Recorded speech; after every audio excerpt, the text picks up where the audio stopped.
Hello students, welcome to online classes.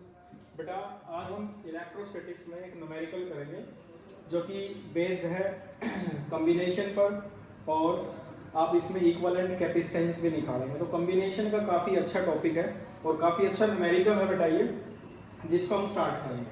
A network of 10 microfarad capacitors, यानी कि हमें 4 capacitors given है। जैसे कि आप जानते हैं सिंबल है कैपेसिटर का, तो first capacitor of 10 microfarad, this is also 10 microfarad, same here 10 microfarad and 10 microfarad. These are 4 capacitors are connected to a 500 volt supply, यानी कि हमने इसको एक 500 वोल्ट की जो सप्लाई है उससे कनेक्ट किया हुआ है। As shown in figure, determine, first आपको कैलकुलेट करना है equivalent capacitance of the network, यानी कि ये चारों कैपेसिटर को मिलाकर अगर इन चारों की जगह एक अकेला कैपेसिटर लगाया जाए तो उसकी कैपेसिटी यानी कि क्षमता क्या होगी, ये हमारा फर्स्ट टास्क है।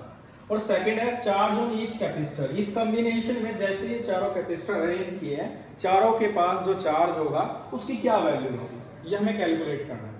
तो आपको पहले फॉर्मूले ध्यान करने हैं। फॉर्मूला सीरीज में था 1/CS equal to 1/C1 plus 1/C2 plus 1/C3, and formula for parallel is C1 plus C2 plus C3, और third formula Q equal to CV।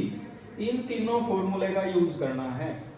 ये फॉर्मूला सीरीज कॉम्बिनेशन में यूज होता है, ये फॉर्मूला पैरेलल कॉम्बिनेशन, और ये हमारा main formula है Q इक्वल टू CV।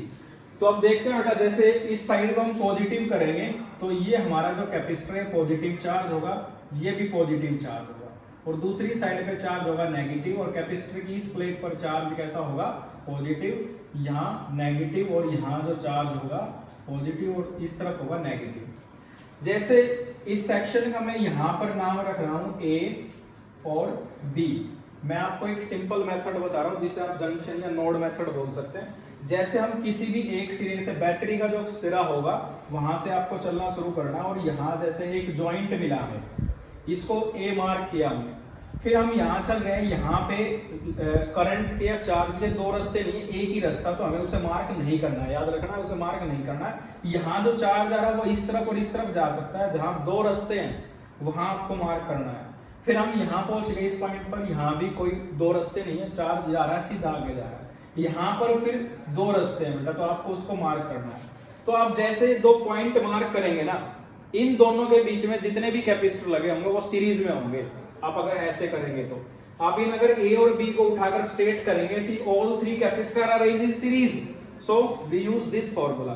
तो हम लिखेंगे इसमें सॉल्यूशन में कि capacitor C1, C2, C3 are arranged in series as shown in figure. जो हमारा फिगर गिवन है इसमें तीनों कैपेसिटर सीरीज में है, और सीरीज में हम ऐसे सोल्व करते हैं। तो बेटा इन तीनों का सीरीज कॉम्बिनेशन का एक कैपेसिटर क्या होगा, यानी कि इन तीनों की जगह अगर हमें एक कैपेसिटर लगाया जाए वो कितनी क्षमता का होगा। और जो कैपेसिटर ये फोर्थ है जिसका नाम C4 है, वो तो 10 माइक्रोफैरड का ही है, और ये पॉइंट हमारा था A और दूसरा पॉइंट था हमारा B, सॉरी ये था B, और यहाँ जो वोल्ट थी ये 500 वोल्ट है।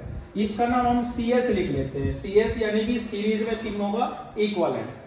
इन तीनों की जगह हमने एक कैपेसिटर लगा दिया जिसका फॉर्मूला हम यहाँ से कैलकुलेट करेंगे। So 1/CS we know 1/C1 and C1 is 10, 1/10 micro हम बाद में यूज कर लेंगे, and 1/C2 which is also 10, and in case of C3 also 10 microfarad. So the result is 3/10, 1/CS, and CS equal to 10/3 microfarad. तो आपको ये CS पता लग गया जो कि है 10/3 माइक्रोफैरड का। अब A और B जो अपने पास पॉइंट थे, जो नोड हमें मिले थे, जो जॉइंट था हमारा A और B का, इसके बीच में अब एक ही कैपेसिटर है, वो सीरीज में किसके साथ होगा, वो तो अकेला ही है बेटा अब तो अब ये तो दोनों हमारे पास कैपेसिटर है, आप ये दोनों देख सकते हैं, दोनों पैरेलल में है, क्योंकि दोनों कैपेसिटर का जो पॉजिटिव साइड है वो एक तरफ है, और दोनों कैपेसिटर की जो नेगेटिव साइड है वो एक तरफ है। तो अब जो कॉम्बिनेशन होगा वो पैरेलल है। तो पहले स्टेप में हमने क्या किया था, स्टेप फर्स्ट में हमने लिखा था कि capacitor C1, C2 and C3 are in series, तो हमने सीरीज से यूज किया था। नाउ स्टेप 2, स्टेप नंबर 2 में क्या होगा, capacitor C4 and CS are in parallel, and formula for parallel combination is Cp equal to C1 plus C2 plus C3। ये parallel में यूज करना है। हमारे पास दो ही कैपेसिटर है, दोनों को जोड़ देंगे तो Cp होगा बेटा C1 की जगह होगा Cs which is 10/3 and C2 की जगह C4 which is 10। 10/3 plus 10 which is equal to 40/3 equal to 13.3 microfarad. तो अगर इन दोनों की जगह एक कैपेसिटर लगाया जाए, ये कैपेसिटर होगा वो जिसका नाम Cp है और वो भी 500 वोल्ट की बैटरी से अटैच होगा। ये सेक्शन था A और ये B, और Cp की वैल्यू होगी 13.3 microfarad. So the entire combination of the capacitor is equivalent to a single capacitor which is equal to 13.3 microfarad. आप इसे ऐसे सॉल्व कर सकते हैं। दोबारा से इस मेथड का नाम ध्यान रखें। जैसे हमने इस पॉइंट को सिलेक्ट किया, यहाँ से हम चले, करंट के दो रास्ते हमें मिले, ऐसे और ऐसे। यहाँ हमने उसे मार्क किया, यहाँ करंट का ऐसे जा रहा और एक ही रास्ता है तो हमने उसे मार्क नहीं किया। सेम है यहाँ फिर दो रास्ते तो हमने उसे मार्क किया। अगर ऐसे दो पॉइंट आपको मिल जाएं तो उनके बीच में जितने भी कैपेसिटर लगे होंगे वो सीरीज में होंगे। ये तीनों सीरीज में जोड़ दिए बेटा। इन तीनों की जगह हमने एक सिंगल कैपेसिटर लगाया of capacitance 10/3 microfarad. Now CS and C4 are in parallel, so we will use formula for parallel combination and the result is 13.3 microfarad. So the equivalent capacitance of this network must be equal to 13.3 microfarad. I hope आपको ये clear हुआ होगा। हमारा first है जिसका answer है 13.3 microfarad. मैं दो बार बता चुका हूँ। अब हम स्टार्ट करेंगे हमारा बी पार्ट जो कि है charge on each capacitor. Charge on each capacitor.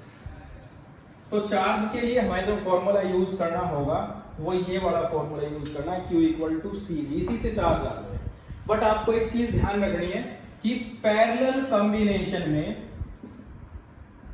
जो पोटेंशियल होता है वो होता है कांस्टेंट, और सीरीज कॉम्बिनेशन में जो चार्ज होता है वो होता है कांस्टेंट। तो ये तीनों जो सीरीज में थे, इन तीनों के पास जो चार्ज होगा वो होगा इक्वल। तो इसका चार्ज भी Q से डिनोट कर ले हम। C2 के पास जो चार्ज आएगा उसे भी Q से डिनोट कर ले, और C3 के पास जो चार्ज आएगा उसे भी Q से डिनोट करते हैं। और जो चार्ज C4 के पास जाएगा ये इन तीनों के पैरेलल है, इन तीनों के इक्विवेलेंट के ये पैरेलल है। तो इसका जो चार्ज होगा उसे हम अलग Q डैश से डिनोट करेंगे बेटा। और 500 वोल्ट इस अकेले C4 को मिलेगा और सीरीज में तीनों के पास डिवाइड होगा। ये 500 वोल्ट इस C4 के पास जो पोटेंशियल है। अब बेटा potential across C4 equal to 500 volt, और इस C1 के पास जो पोटेंशियल होगा उसे मैं V1 लिख रहा हूं क्योंकि अलग होगा वो, और V2 होगा सेकंड कैपेसिटर के पास और थर्ड कैपेसिटर के पास V3। तो इसको एक बार यहाँ देख लें। अगर इन तीनों का इक्विवेलेंट बनाते हैं तो हमारे पास एक कैपेसिटर था जिसका नाम था 13, जिसकी कैपेसिटेंस थी 13.3 माइक्रोफैरड, और यहाँ जो वोल्टेज है वो 500 वोल्ट है। इससे पहले हमारे पास दो कैपेसिटर आए थे, एक ही कैपेसिटेंस CS थी और दूसरा ये C4 था। C4 जो कि 10 माइक्रोफैरड और ये था 10/3 माइक्रोफैरड, और यहाँ कैपेसिटेंस था 500 वोल्ट। तो आप देख सकते हैं यहाँ 500 वोल्ट इसके पास है, यहाँ 500 वोल्ट C4 के पास भी है, और 500 ही C3 को मिला है, और C3 तीन कैपेसिटर के सम के इक्वल है सीरीज में। तो इन तीनों के पास जो 500 वोल्ट है वो डिवाइड होगा। अगर इनकी कैपेसिटेंस सेम है तो वो इक्वली डिवाइड होगा, अगर कैपेसिटेंस अलग अलग है तो वो अलग अलग जाएगा बेटा। तो अब हम इसे कैसे सोल्व कर सकते हैं, ये दोनों पॉइंट आपको ध्यान रखना। पैरेलल के केस में पोटेंशियल सेम है और सीरीज में जो है वो चार्ज कांस्टेंट होगा। तो बेटा इन तीनों कैपेसिटेंस के पास जो पोटेंशियल है उसका sum V1 plus V2 plus V3 must be equal to 500 volt. आप देख सकते हैं C1, C2, C3 तीनों का पोटेंशियल V1, V2, V3 है, which is must be equal to 500 volt. और हमारे पास जो फॉर्मूला है Q equal to CV and from here C equal to V equal to Q by C। तो V1 की जगह हम लिखेंगे बेटा Q by C1 because the capacity of capacitance is C1, and V2 case में लिखेंगे बेटा Q2 by C2, Q by C2 plus Q by C3 equal to 500। आप यहाँ से Q कॉमन निकाल सकते हैं 1/C1 plus 1/C2 plus 1/C3 equal to 500 volt. और इसकी वैल्यू किसकी इक्वल होगी बेटा 1/CS के and 500 volt. Now Q equal to 500 into CS, 500 into CS की वैल्यू है बेटा अपने पास 10/3 माइक्रो फैरड।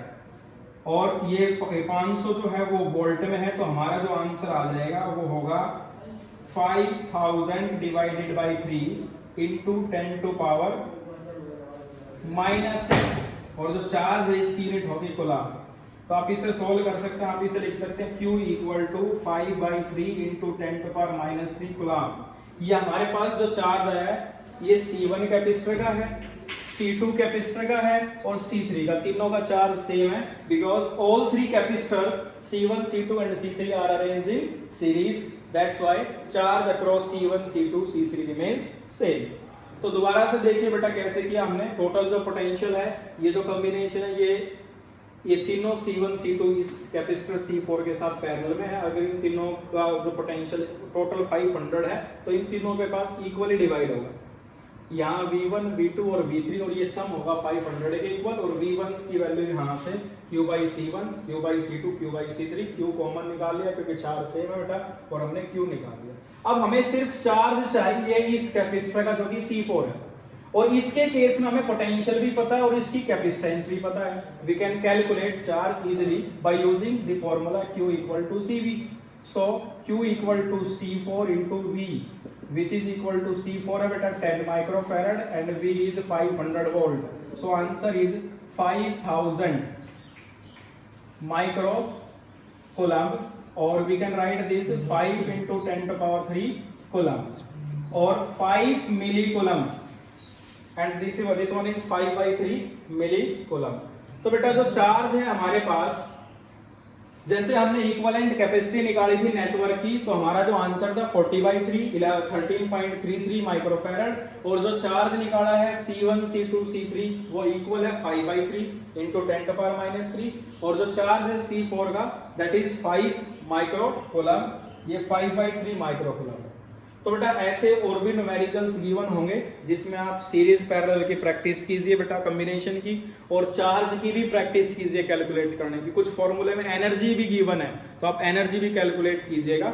और बेटा कुछ जो ऐसी प्रॉब्लम्स हैं वो आप हमें कमेंट सेक्शन में भी भेज सकते हैं और आप हमसे डायरेक्ट पूछ भी सकते हैं। तो बेटा मिलते हैं नेक्स्ट लेक्चर में। Thanks for watching.